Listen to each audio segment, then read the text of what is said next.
Idriss Ngwo, le nom de famille, responsable de la structure Ultimate Factory, donc spécialisé dans le montage, donc les films d'entreprise, publicité, production télé, et on fait un peu d'infographie et du web master.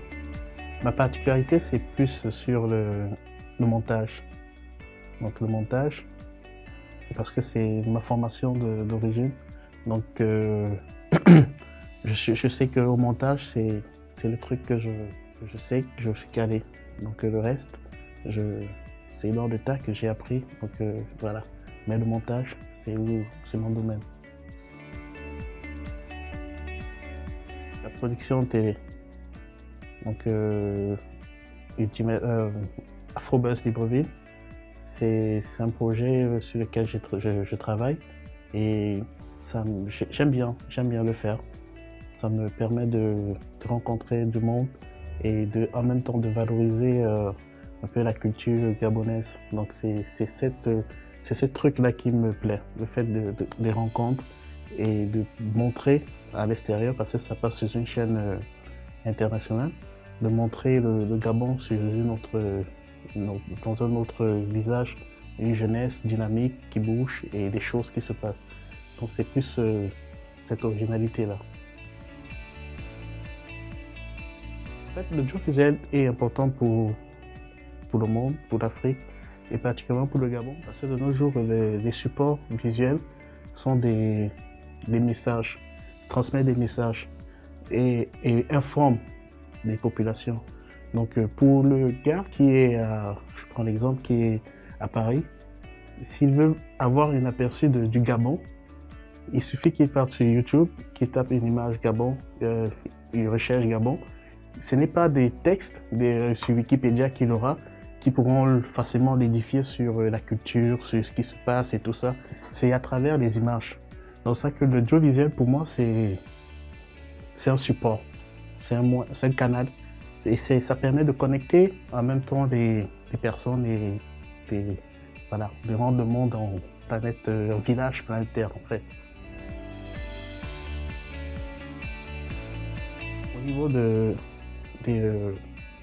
financements. Au niveau des financements, je pense que on fait pas confiance moi je parle plus du Gabon.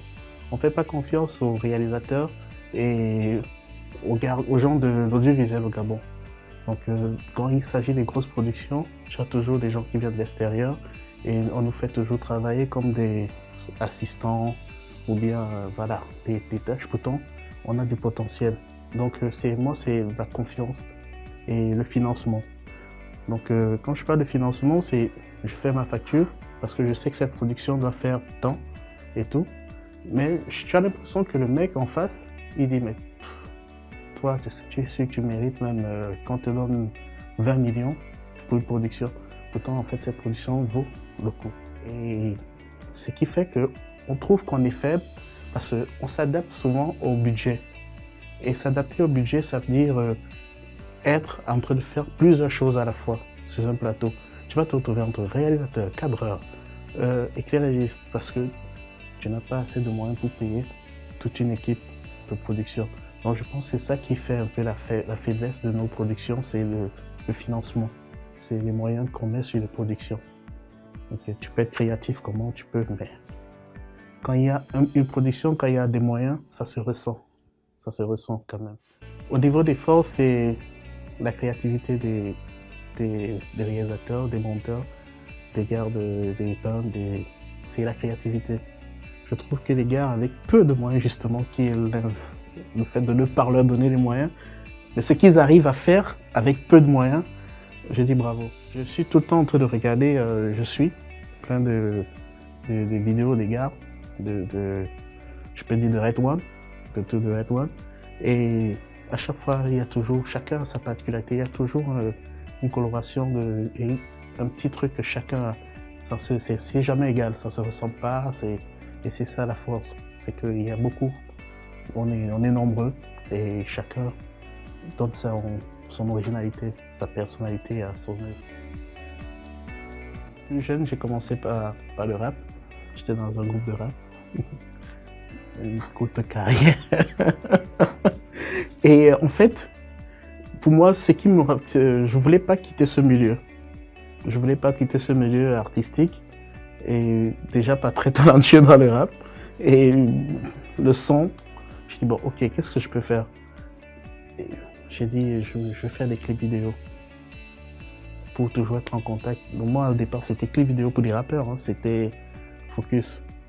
Et justement, quand je suis entré à Direct Prod, j'ai vu des productions, j'ai assisté à des productions et j'ai vu des grands frères comme Daf, comme Max et tout. Et les gars de l'extérieur, Los Playa, j'ai bossé avec eux. Et je voyais, grâce à eux, j'ai eu une passion. J'ai vraiment eu envie de continuer. Je me dis, ok, tu n'as pas fait le mauvais choix. Parce que si eux, ils arrivent à faire ça, si eux, ils sont comme ça, tu peux aussi. Je ne pense pas qu'ils sont plus intelligents que toi. Je ne pense pas qu'ils sont plus malins ou plus forts que toi. C'est juste te donner les moyens de faire et de croire en ce que tu fais. Moi, je pense que c'est plus les autres qui m'ont donné l'envie de faire. Parce que je trouvais qu'ils faisaient du bon travail. Ça, il faut préciser.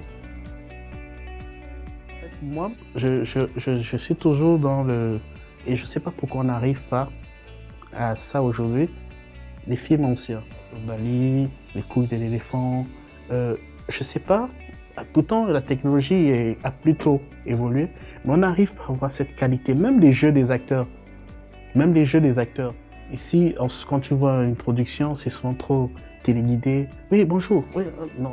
Vraiment, ils te racontent une histoire et tu as l'impression que tu vis avec eux au moment où ils sont en train de tourner. Ces films à l'époque, ce sont des productions, Les couilles de l'éléphant, au Mali. C'est impressionnant. Et la production et tout. Bon, c'est ça ce sont des images qui reviennent toujours quand je parle de production. Pour moi, je pense que c'est le métier de l'avenir déjà. C'est le métier de l'avenir parce que c'est un moyen de communication et toute entreprise, toute société a besoin de communiquer. Mais pour entrer dans ce métier, pour moi, c'est la rigueur. La rigueur, la discipline. Il y a une chose qu'on doit aussi se mettre en tête, c'est les délais. Parce qu'avec les clients, c'est les délais. C'est les délais. Et pour arriver à ces délais, il faut être discipliné. Discipliné. Pour moi, c'est... Et à force de discipline, même dans ta vie, même dans ton quotidien, tu vas ressentir cette discipline, cette rigueur. Et je sais que quand tu vas commencer à le faire, tu ne vas pas te trouver bon à chaque fois. Et c'est bon, c'est parce que ça te permet à chaque fois de penser, d'évoluer et de te dire que non, il manque un truc. Parce que moi, par expérience, à chaque production, j'ai toujours l'impression que c'est pas bon. Et c'est les retours des autres, ah mais c'est bien, mais je suis jamais satisfait. Et c'est parce que je me dis toujours qu'il y a des choses à améliorer. Il y a toujours des choses à améliorer, c'est ce qu'il faut faire, toujours améliorer et toujours être dans l'apprentissage. Ne pas te dire je suis bon et tu es bon. Non. Et vraiment, un autre conseil, se rapprocher des grands frères. Se rapprocher, prendre des conseils. Parce que l'orgueil aussi, c'est pas rien dans ce métier. C'est de savoir, je connais pas, et de demander. Ce n'est que comme ça qu'on peut évoluer. Merci.